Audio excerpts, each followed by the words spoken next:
মোদের ব্যথায় হইয়া আছো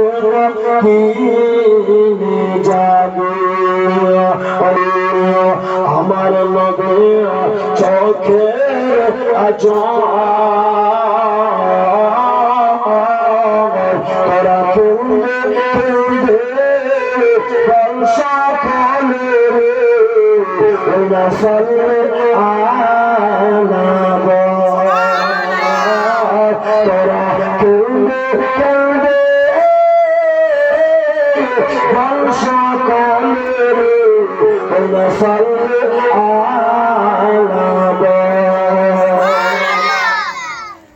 গজল বললে জীবনে ডিস্টার্ব হয়, আর গজল না বললে ফের মায়েরা বলে যে গজল বললো না।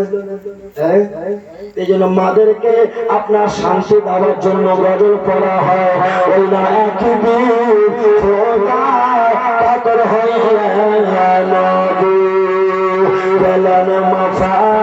তোমার কাছে বলা নবী বলে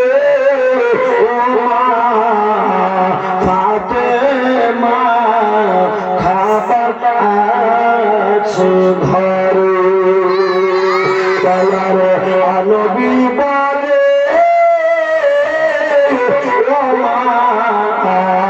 ফাতেমা খাবার আছে ঘরে নাই গো খাবার মা ফাতেমা বলে দুটো নয়ন ভরা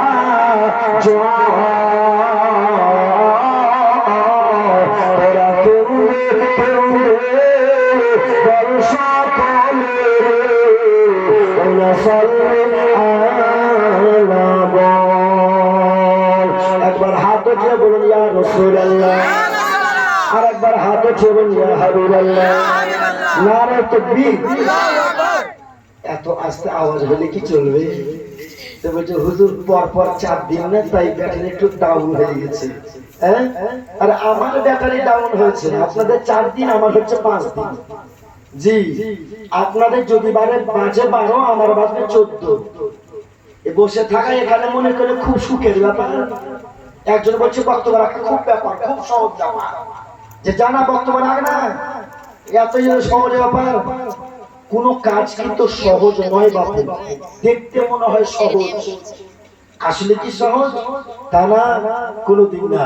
একবার জোরে বললে আরে তো ওই নামাবে আনাতে কাঁদে নামাবে মদে পাপের আলাগে মদের ব্যথায় কাতর হইয়া গে আসর দিন জাগে ওই একদিন নদী জল মুছুরিতে যাকে হিরে পারে বালতি কোয়ায় পড়ে গেল ছিঁড়ে হাত ধরে বালতি কোয়ায় পড়ে গেল ছিঁড়ে হাত ধরে ওই না এ হিটা দেখতে ওই না এ হিটা ছুটে এসা লুটার মনে আশার ঝাড় তোরা কেউদে কেউদে বল সকলে ওরা সালে আলাব তোরা কেউদে কেউদে বল সকলে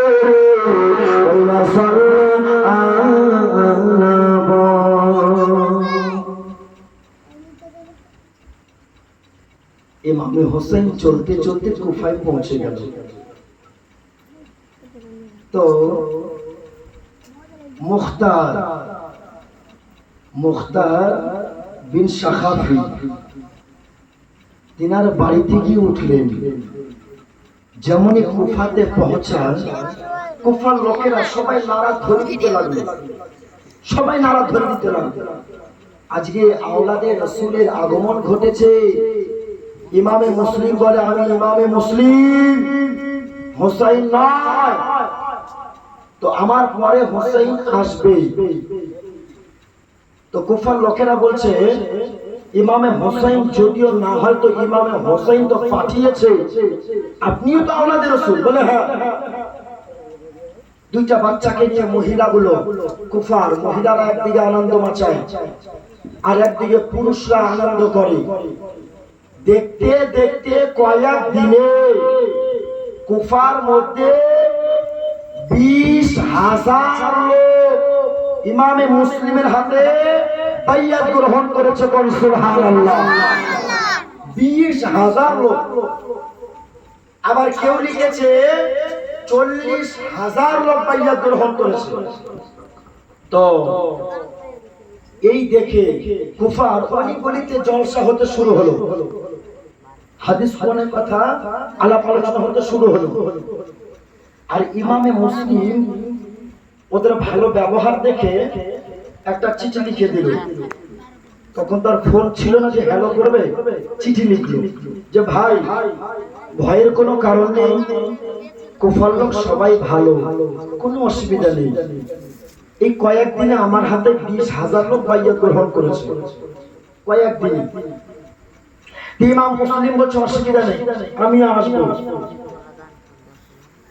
আর মদিনা দিয়ে কাকশিয়া হয়ে কুফাতে গিয়ে একটা রাস্তা আছে। ওই রাস্তাটা হলো গুপ্ত রাস্তা, সবাই কিন্তু জানতো না। তো মদিনা হয়ে কাকশিয়া হয়ে আপনার কুফাতে গিয়ে ঢুকবে। ইমাম মুসলিম বলেছিল যে আমি যদি যাই সবার নজরে যাব না, ওই কাকশিয়া হয়ে আমি যাব। মদিনা হয়ে কাকশিয়া হয়ে একটু ঘোরা হবে, ওই দিয়ে কুফাতে গিয়ে ঢুকবে। ইমামে মুসলিম বলছে চিন্তার কোনো কারণ নেই, ইমামে হোসেন চলে আসবে, আমি চিঠি লিখে দিয়েছি, আপনার মদিনা হয়ে কাকশিয়া হয়ে এই কুফাতে এসে প্রবেশ করবে। তো ঠিক আছে, তাই হলো। আর ওই সময় গভর্নর ছিল আপনার নোমান বিন বাশির। নোমান বিন বাশির কয়েকদিন হয়ে গেল ইমামে মুসলিম বাইয়াত গ্রহণ করায়, সবার কাছে বাইয়াত গ্রহণ করায়। 20,000 40,000 সবাই তো আর ভালো ছিল না। কিছু লোক নোমান বিন বাশিরকে গিয়ে বলল, ও নোমান বিন বাশির, নোমান বিন বাশির, আপনি এখানে বসে কি করছেন? বলে কেন? বলে আপনাকে কুফার গভর্নর রাজ্যপাল বানিয়েছে, আপনি এখানে বসে কি করেন? ইমামে মুসলিম আপনার বাইয়াত গ্রহণ করে নিল, আপনি মানা করছেন না, কিছু করছেন না কেন? বলে ভাইরা, আপনার নোমান বিন বাশির বলেন শোনো, এই বিষয়ে আমি কোনো কথা বলবো না। এইবার বলতে আছে, যদি আপনি না বলে তাহলে আপনার এজিদ যদি খবর পায় তাহলে আপনার চাকরি থেকে আপনাকে বানচাল করে দেবে। নোমান বিন বাশির বলেছিল, ভাইরা, ওই এজিদ যদি আমাকে চাকরি থেকে বাদ দেয় তো দিয়ে দে, এরপর আমি আওলাদে রাসূলের উপরে আঙ্গুল তুলতে পারবো না। চাকরি দরকার নাই, বাদ দিবে, দিয়ে দেবো, অসুবিধা নেই, কিছু বলবোই না। তো বলছে না কিছু। কুফার কিছু লোক এজিদের কাছে খবর দিয়ে পাঠালো, জাহাপানা, আপনার কুফা আর বাঁচাতে পারবেন না। বলে কেন?